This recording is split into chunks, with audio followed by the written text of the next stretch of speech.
Assalamualaikum warahmatullahi wabarakatuh. Jumpa lagi dengan Ganteng Zul. Salam sehat selalu dan semangat. Oke teman-teman, kali ini saya ajak teman-teman untuk membuka sebuah paket yang barusan saya terima. Ya, masih berkutat di produk XAPR ya. Cuman ini di sini serinya AP12 Plus brushless saja yang saya dapatkan. Iya. Hadiah gratis bla bla bla bla, caranya gampang. Oke, terima kasih kalau gampang. Oke, CSFR ini kartu garansi dan ini buku petunjuk. Paket ini saya dapatkan di keranjang hijau dengan harga 285 ribuan ya, teman-teman. Di sini saya mendapatkan satu baterai, 5 sel, cuman untuk kapasitasnya berapa volt ya, saya masih belum tahu nih, nanti kita cek. Ya saya baterai XAPR ya. Nah, kayak gini, slotnya LXT pastinya, jadi untuk memudahkan penggunaan kita bisa pakai untuk merek-merek lain juga. Selanjutnya, nah ini wall charger. Wall charger ini outputnya 1 ampere ya teman-teman, kelihatan nggak ya? Nah ini 1 ampere ya, output maksimalnya 48 F 21 volt output setara 1 ampere. Oke, dan ini unitnya. Wih, keren ya teman-teman ya, bentuknya eye catching. Pada bagian belakangnya warnanya beda, ABS-nya warna merah, abu-abu, hitam. Kemudian tombol-tombolnya juga ya. XAPR ini dia kapasitas untuk charge-nya di 10 mm ya teman-teman. Jadi nanti saya untuk pengujiannya menggunakan mata bor yang pangkalnya 10 mm. Fungsi yang disediakan dia hanya untuk screwdriver atau penyekrupan obeng dan fungsi drilling, pengeboran ya. Tuh.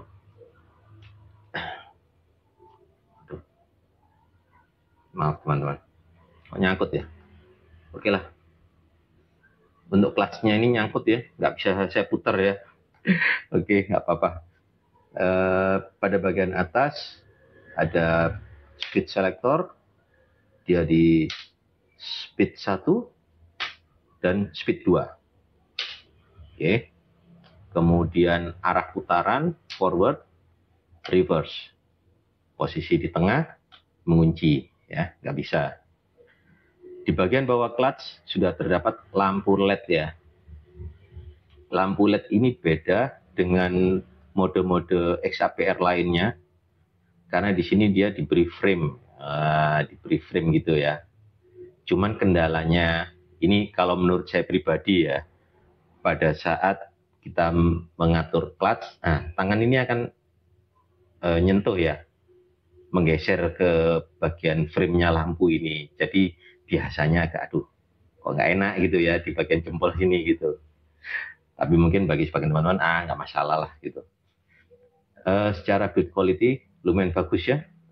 Karetnya, gripnya juga lumayan, nggak keras, nggak empuk, ya sedang lah. Untuk harga 280-an teman-teman.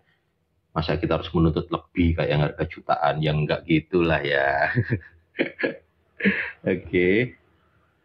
Nah, di sini untuk informasi terkait torsi 80 Newton, tenaga besar, cak 10 mm, kemudian speed untuk RPM maksimum 2500. Dia tidak menyebutkan speed terendahnya pada speed 1. Apakah betul? Nah, nanti kita buktikan bareng-bareng ya. Sudah sertifikasi K3L. Nah, ada rekan viewer dan subscriber yang sempat menanyakan kepada saya terkait sertifikasi K3L-nya ini apakah betul. Hingga saat ini saya coba browsing pada instansi yang menerbitkan sertifikasi K3L saya masih belum menemukan. Apakah untuk sertifikasi K3L ini memang sudah terdaftar nasional atau belum gitu ya teman-teman ya. Oke, saya simak dulu yang lain.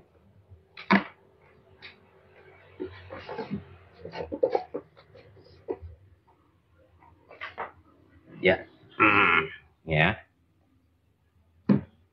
Saya akan cek untuk charger.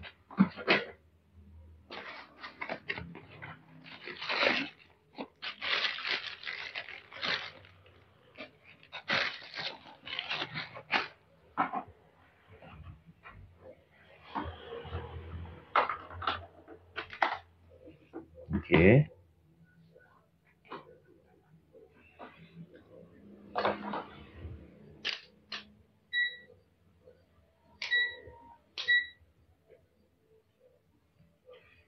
Sebelumnya saya akan cek untuk baterainya dulu ya teman-teman.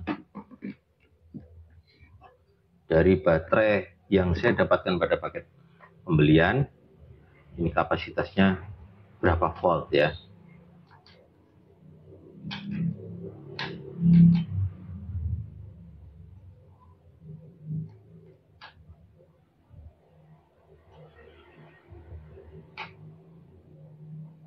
(19,8 volt). Mungkin karena ini belum dicas penuh ya, jadi asumsi saya apabila ini dicas penuh dayanya bisa maksimal 20 volt. Oke.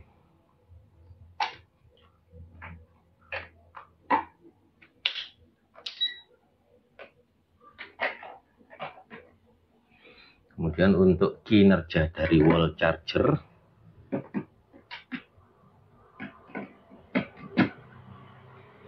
ya, wall chargernya sudah menyala lampu warna hijau.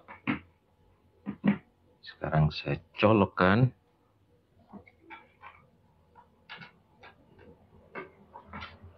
Merah ya, tanda wall chargernya bekerja. Wow, outputnya lumayan nih teman-teman, 15 watt ya. 15 watt yang dihasilkan, 15,5 lah, antara 15 hingga 16 watt. Oke, sip, mantap. Saya cabut dulu, saya gunakan untuk pengujian RPM ya.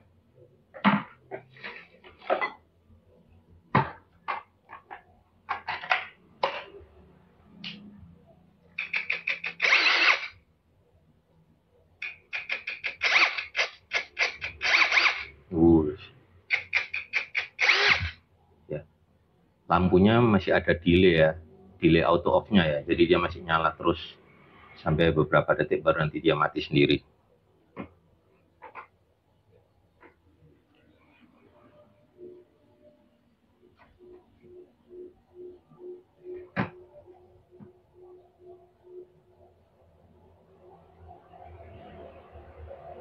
Ya, sudah saya pasang.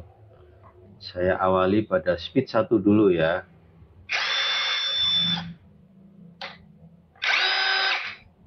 Oke. Speed 1, putaran trigger setengah.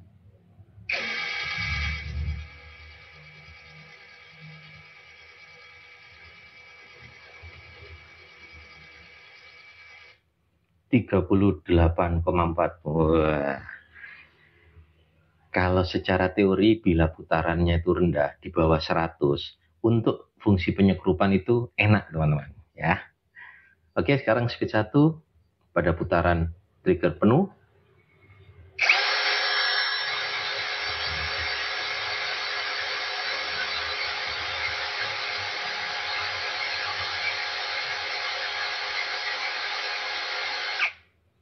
(383 RPM). Jadi masih di bawah 400 ya. Kurang 17 RPM lagi. Oke. Saya pindahkan ke speed 2. Speed 2.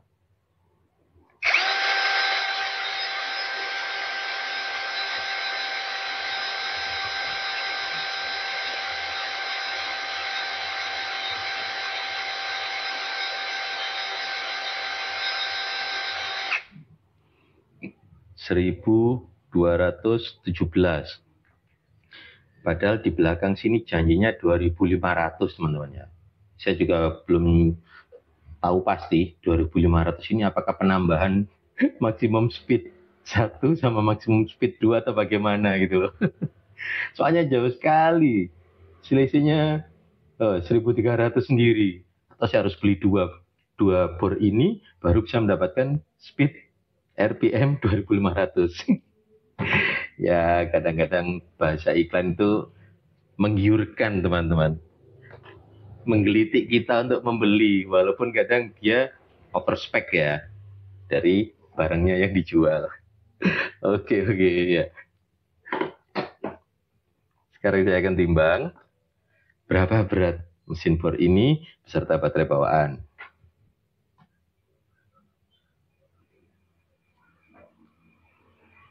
Ya, 1 kilo 120 gram ya. Relatif ringan ya teman-teman ya. Nggak berat. Jadi untuk pekerjaan-pekerjaan apalagi yang diperlukan untuk kondisi tinggi, pemasangan atap dengan berjaringan, ini masih enteng lah, relatif enak untuk dibawa. Oke. Oh iya, pada bagian bawah ini hanya panel indikator baterai ya teman-teman. Ini nggak ada fungsinya ini cuma stiker aja, stiker gimmick ya, biar kelihatan wow gitu. Padahal ini nggak ada fungsinya. Nah, ini hanya indikator baterai. Yuk, nggak usah berlama-lama, langsung saja kita ajak dia ke TKP. Kita uji bareng-bareng. Let's go! Kita sudah tiba di TKP, tempat kegiatan pengujian. Oke, untuk AP12 Plus, ujian pertama saya akan melakukan fungsi penyekrupan dengan menggunakan mata bor produk dari DeWalt. Ya, produk dari DeWalt PH2 untuk fungsi penyekrupan. Saya awali dengan skrup 2 cm ya teman-teman. Oke.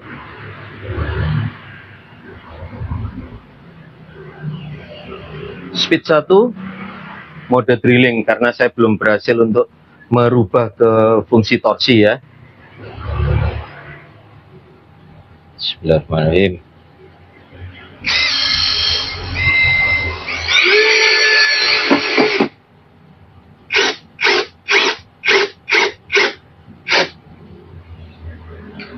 Aman.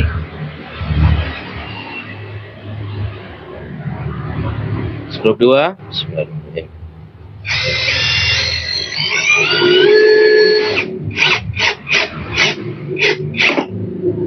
Oke, nyaman. Skrup ketiga.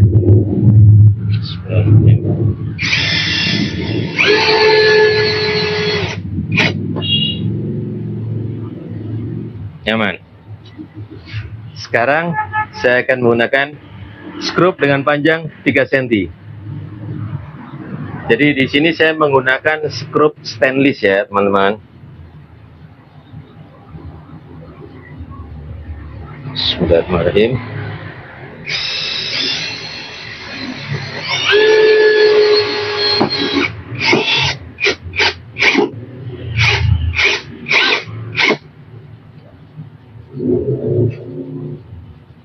Skrup kedua. Bismillah.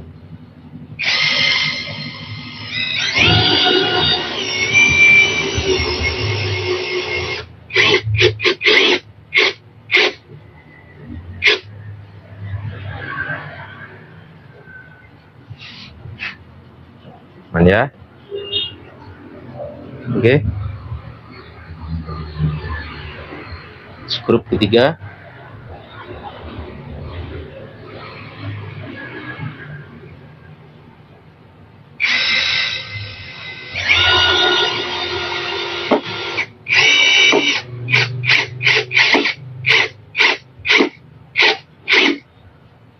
Ya. Untuk fungsi penyekrupan aman dan nyaman, tidak ada kendala. Saya lepaskan semua ya.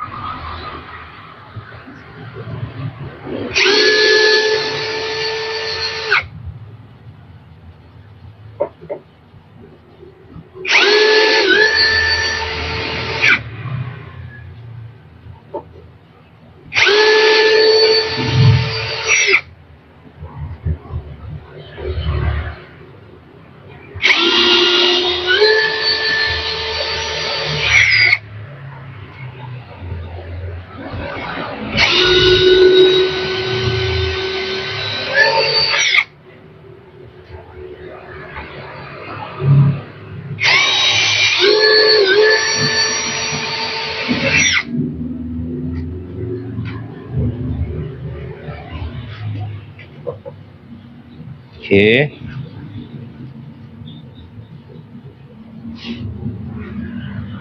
Saya akan lanjut ujian dengan piranti berikutnya.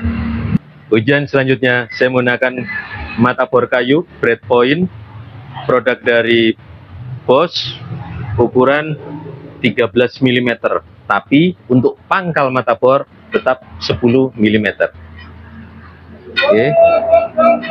Sekarang untuk ujian pertama ya, pengeboran. Saya langsung menggunakan speed 2 ya teman-teman. Bismillahirrahmanirrahim. Wow, cepat sekali. Jos, jos, jos.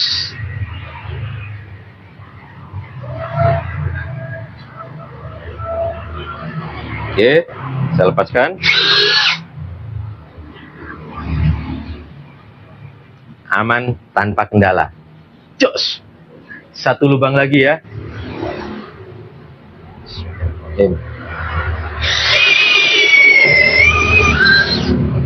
Wow.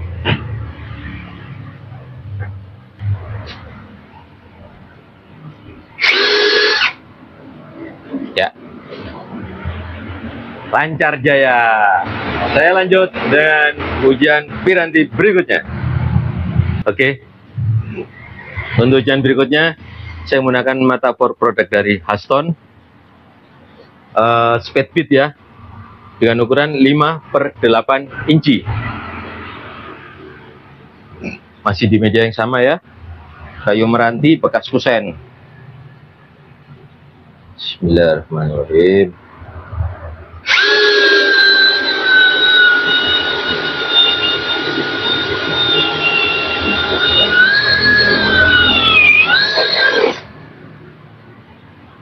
Jos. Aman ya teman-teman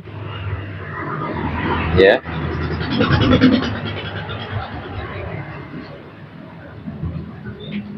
Satu lubang lagi. Bismillahirrahmanirrahim.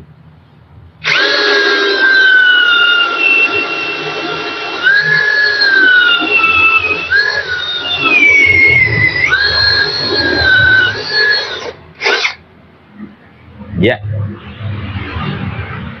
lancar jaya, lancar jaya tanpa kendala.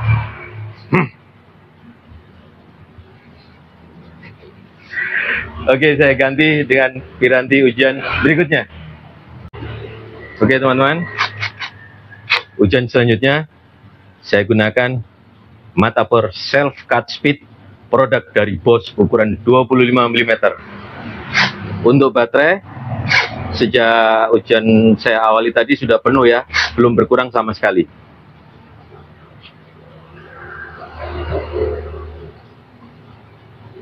Bismillahirrahmanirrahim.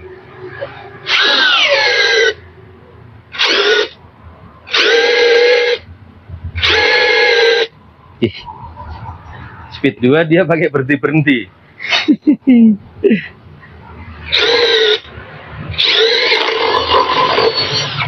Ya, aman ya. Nah,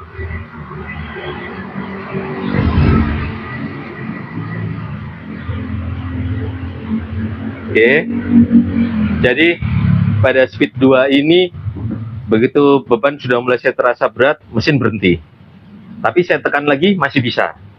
Sekarang saya coba satu lubang dengan menggunakan speed 1. Ya, speed 1 ya. Apakah dia juga berhenti-berhenti atau langsung jos gitu melubangi. Bismillahirrahmanirrahim.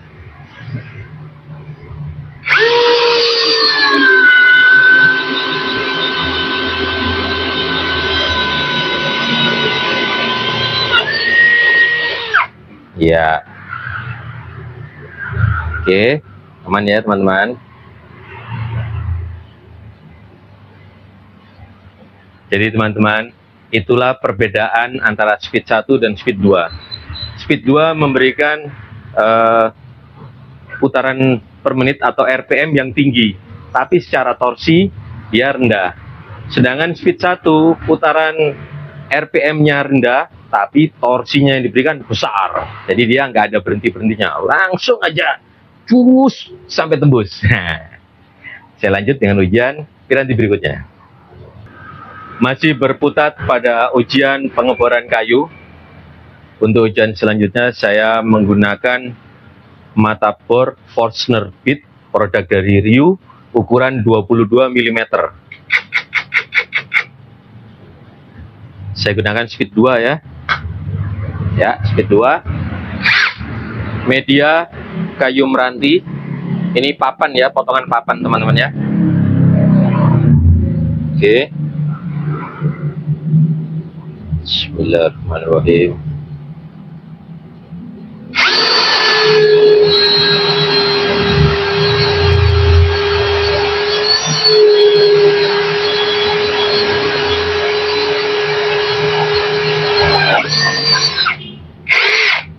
Ya, lancar, nyaman tanpa kendala.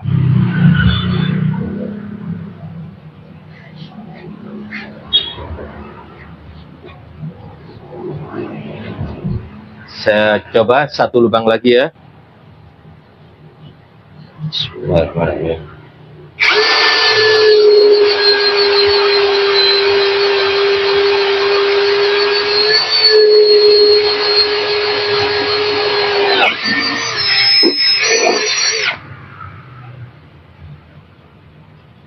Ya. Jos. Oke, saya lanjut ujian dengan setelah berhasil dengan Forstner Bit ukuran diameter 22 mm. Saya lanjut dengan masih Forstner Bit juga, produk dari Ryu, tapi ukuran diameternya 30 mm.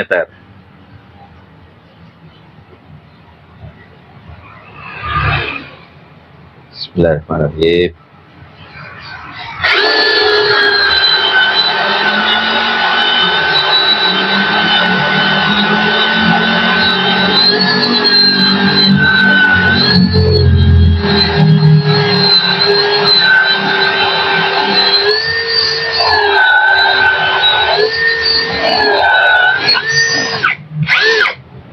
Ya. Tuh.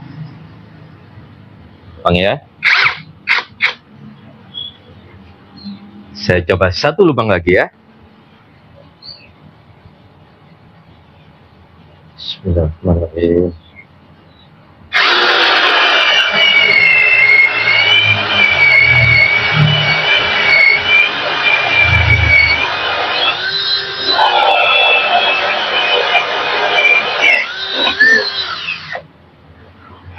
Yes. Nyaman ya. Lancar tanpa hambatan. Oke, sekarang saya akan lanjut ujian dengan piranti berikutnya. Oke teman-teman, ujian selanjutnya saya menggunakan mata bor logam atau besi, produk dari Toho yang bermaterial HSS kobalt. Ukuran diameternya 6,0 mm ya. Saya gunakan speed 2 teman-teman ya. Oh ya, medianya ini lempengan besi dengan ketebalan 4,5 mm. Bismillahirrahmanirrahim.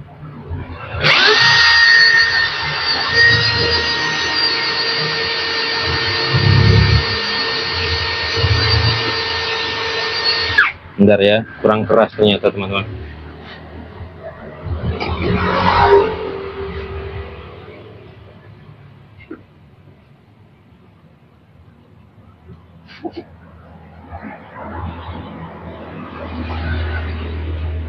Ya, saya lanjut.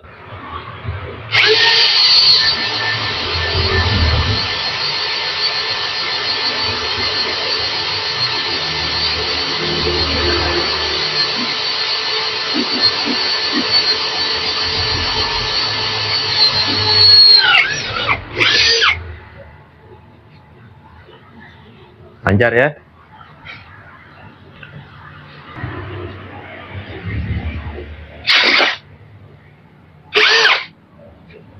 Oke. Saya buat satu lubang lagi. Bismillahirrahmanirrahim.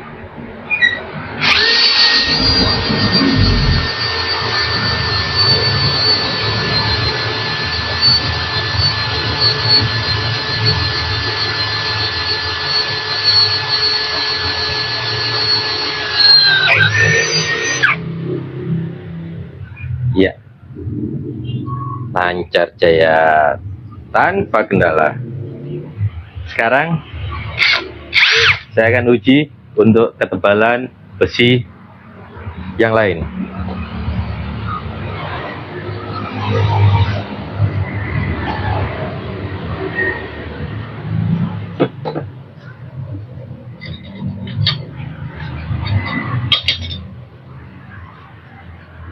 Saya gunakan potongan lempengan besi ketebalan 7 mm.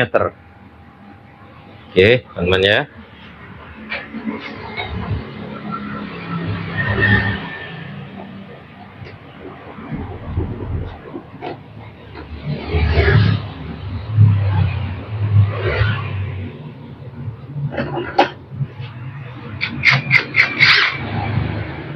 Masih di speed 2 dengan mata bor yang sama, produk Toho ya.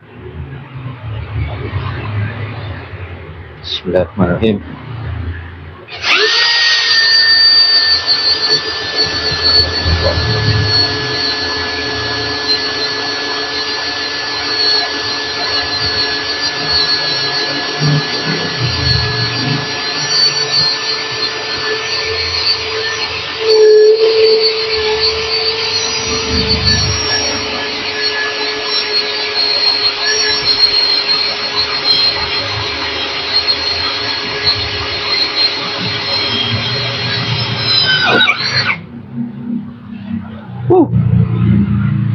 Cepat juga dia ya.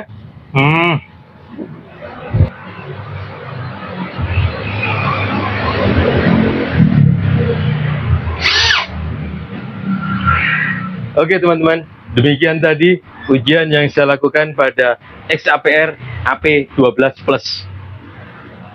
Bor ini menarik menurut saya ya, dengan bodinya yang pesek atau pendek ya. Cuman unit yang saya dapatkan pada pembelian ini clutch-nya bermasalah, jadi tidak bisa diputar untuk pemilihan torsi. Ya saya nggak tahu QC-nya bagaimana dari pabrikan atau dari toko. Begitu barang saya terima, saya coba, ini agak susah diputar. Sepertinya ada bagian plastik di dalam yang untuk selektor pemilihannya ini nyangkut atau bagaimana lah. Secara performa untuk XAPR AP12 Plus tidak memalukan ya. Tenaganya jos, cepat. Dengan cak 10 mm, ya pandai-pandai kita lah untuk menggunakannya dengan mata bor yang kita inginkan. Konsumsi baterai juga cukup awet. Dari ujian yang saya lakukan tadi, baterai 3 bar belum berkurang sama sekali ya. Belum berkurang sama sekali teman-teman. Nah ini ya, masih utuh.